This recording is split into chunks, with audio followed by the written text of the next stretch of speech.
بسم الله الرحمن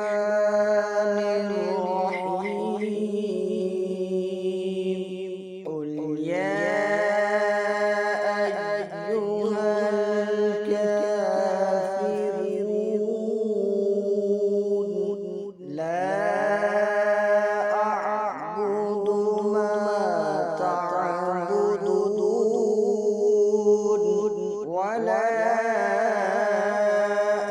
أنتم عابدون ما أعبد ولا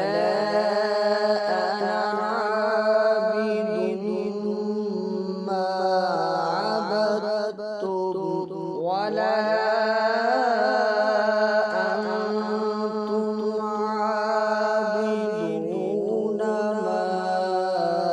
أعبد لكم